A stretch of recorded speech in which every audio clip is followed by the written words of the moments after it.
ये कहानी है एक ऐसे जानवरों के ग्रुप का जिसमें सब लोग अलग प्रजाति के थे, पर वो उनकी फैमिली थी। इन सब की शुरुआत हुई थी मैनी नाम के मैमूथ से। उसकी फैमिली को हंटर्स ने मार दिया था और वो अकेला बचा था।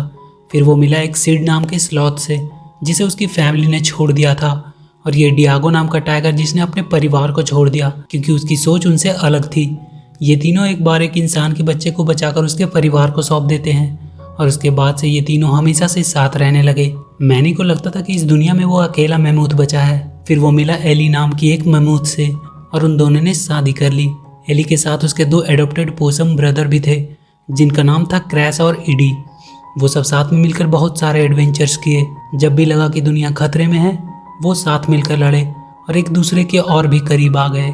एक बार वो लोग एक लॉस्ट वर्ल्ड में चले गए थे जहाँ वो बक नाम के वेजल से मिलते हैं। वो बहुत ही बहादुर और एडवेंचरस था। क्रैश और एडी तो हमेशा से उसकी तरह ही बनना चाहते थे, और तब से लेकर अब तक वो सब फैमिली की तरह एक साथ रहते हैं।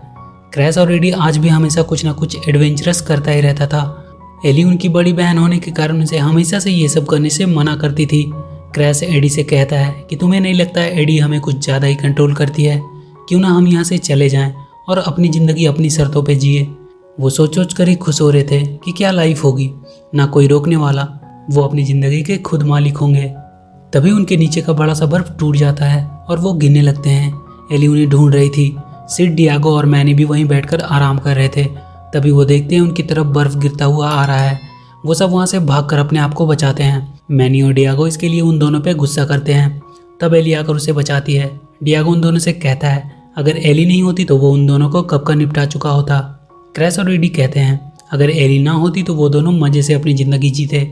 मैनी उन्हें कहता है तुम लोग अकेले सर्वाइव नहीं कर पाओगे, तुम्हें हमेशा किसी की ज़रूरत ही पड़ेगी, क्योंकि ना तो तुम अपने से अपना खाना ढूंढ सकते हो और ना ही किसी प्रेडेटर से अपनी हिफाजत कर सकते हो।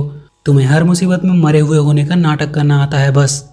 वो दोनों कहते हैं अब बस बहुत हुआ। वो और अपनी बेइज्जती बर्दाश्त नहीं कर सकते, और रात में जब सब सो रहे थे तो वो दोनों एली को आखिरी गुड बाय बोलकर निकल जाते हैं अपनी ज़िंदगी खुद बनाने। सुबह एली उठकर देखती है उसके भाई जा चुके हैं। वो मैनी को कहती है ये सब उसकी वजह से हुआ है। वो सब लोग उन्हें ढूंढने के लिए निकल जाते हैं। वो दोनों एक बर्फ़ के टूटने से अंदर चले जाते हैं। उन्हें वो जगह पहचानी सी लग रही थी। ये तो लॉस्ट वर्ल्ड जाने का रास्ता था। वो आगे बढ़ जाते हैं। वहाँ गुफा में ऑर्सन नाम का एक डायनासोर था जिसके पास उसके पालतू रैप्टर थे। वो रैप्टर को उन्हें पकड़ने भेजता है। वो दोनों भागते भागते वहाँ से नीचे गिर जाते हैं और पहुँच जाते हैं लॉस्ट वर्ल्ड में। वो जगह वो वापस से आकर बहुत खुश थे। तभी एक बड़ी सी मकड़ी उन्हें खाने के लिए उनके पीछे आती है। वो भागने लगते हैं। तभी वहाँ बक आता है और उन्हें वहाँ से बचाकर ले जाता है। वो अपने हीरो बक को देखकर खुश हो जाते हैं। बक उनसे पूछता है कि तुम लोग यहाँ कैसे? तब वो लोग बताते हैं कि वो लोग अपनी ज़िंदगी जीना चाहते हैं, वो भी अपनी शर्तों पे, बिल्कुल उसकी तरह। बक उन्हें वापस से उसके फैमिली के पास छोड़ने के लिए जाता है, पर वो देखता है गुफा के एग्जिट पे एक बड़ा सा पत्थर रखा हुआ है। ऑर्सन वहाँ आता है और उन्हें बताता है कि यह पत्थर उसने रखी है ताकि उसके जैसे और कोई यहाँ ना आ पाए। वो कहता है कि उसका दिमाग सबसे बड़ा है और वो सबसे बहादुर है, इसलिए लॉस्ट वर्ल्ड पे वो बहुत जल्द कब्जा करेगा। उसके रैप्टर वहाँ आ जाते हैं। वो क्रैश और एडी को मारने वाले थे। बक उन्हें किसी तरह उससे बचाकर ले जाता है। बक उन्हें लेकर अपने गुफा में जाता है। वो जगह बिल्कुल उन दोनों के सपने वाला घर जैसा था। वो बक से कहते हैं कि क्या वो भी उनके साथ वहीं रह सकते हैं। बक उन्हें मना कर देता है और कहता है वो बहुत जल्द उन दोनों को उनकी पुरानी फैमिली के पास छोड़ कर आएगा, क्योंकि ये जगह बहुत खतरनाक है। बक उन्हें बताता है कि जब ऑर्सन छोटा था तो उसके बड़े से सर के कारण सब उसे बुली करते थे, पर जैसे जैसे वो बड़ा होता गया उसका सर भी बड़ा होता गया और उसे ये लगने लगा कि उसके पास सबसे बड़ा दिमाग है, मतलब वो सबसे सुपीरियर है। बक ने उसे अपनी टीम में शामिल करने के लिए भी इन्वाइट किया था। उन्होंने एक वाटरिंग होल बनाया था जहाँ सभी तरह के जानवर एक साथ रहना सीखते थे और उनकी टीम उन सबको प्रोटेक्ट करती थी। पर ऑर्सन को यह स्वीकार नहीं था। उसे लगता था कि सारे जानवर एक समान कैसे हो सकते हैं, जो ताकतवर होगा वही उन पर राज करेगा। इसलिए उसने बक की टीम को मारने के लिए एक ट्रैप लगाया। उन लोगों ने ऑर्सन को हरा तो दिया, पर उनकी टीम के 2 लोग भी मारे गए। ऑर्सन को एक लावा आइलैंड पे छोड़ दिया गया, पर पता नहीं कैसे वो वहाँ से बाहर निकलने में कामयाब रहा।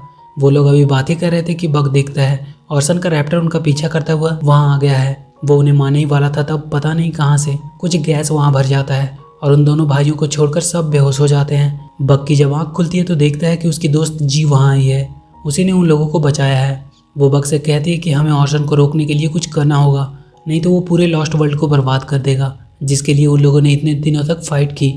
बक और जी कभी भी एक चीज पे एग्री नहीं होते थे, वो हमेशा से बहस करते रहते थे। बक देखता है वो रैप्टर वाटरिंग होल की तरफ जा रहे हैं। बक जल्दी से जाकर वहाँ के सारे जानवरों को सावधान करता है और उन्हें उन रैप्टर के मुंह करने वाला बनने से बचाता है। वो देखते हैं ऑर्सन ने रैप्टर की बहुत बड़ी सेना बना चुका है, वो अकेले उन सब से नहीं लड़ सकते। वो वहाँ से भाग जाते हैं। वो एक प्लान बनाते हैं और अपनी बोट पे बैठकर लॉस्ट लगून जाने के लिए निकल जाते हैं। क्रैश और एडी को समझ नहीं आ रहा था कि वो लोग वहाँ क्यों जा रहे हैं, वहाँ कौन उनकी मदद करेगा। बक और जी बोट पे ही बहस करने लग। जी कहती है कि उसने उसकी वजह से अपनी टीम के लोगों को खोया और वो नाराज हो जाती है। जाते जाते रात हो चुकी थी, बक को नींद आ रही थी, तो उन दोनों भाइयों ने उसकी मदद करने के लिए बोट की कमान अपने हाथों में ले लिया। सुबह वो दोनों जंगल से लाई कुछ चीजें बक को दिखाते हैं। बक उनसे कहता है इन्हें फेंक दे, ये बहुत ही जहरीले चीजें हैं। वो लोग आग उगलने वाली लिजर्ड भी लेकर आए थे, जिन्हें वो अपने पास ही रख लेते हैं। लॉस्ट लगून पहुंचकर वो मामा टी-रेक्स से मिलते हैं। वो उनसे मदद मांगते हैं, पर टी-रेक्स के दांतों में दर्द था। बक देखता है उसका एक दांत सड़ चुका है और उसे निकालना होगा। जी अपने गैस से टी-रेक्स को बेहोश कर देती है और बक उसका वो दांत निकाल देता है। तभी वहाँ वो रैप्टर्स आकर उन पर हमला कर देते हैं, पर टी-रेक्स अभी भी बेहोश ही था। वो उसे उठाने की कोशिश करते हैं और किसी तरह वो उठती है, पर अभी भी उसे हैंगओवर था। वो फिर से गिर जाती है। ऑर्सन और उसके रैप्टर अब उन्हें पकड़ने लगते हैं। वो चारों तरफ से घिर चुके थे।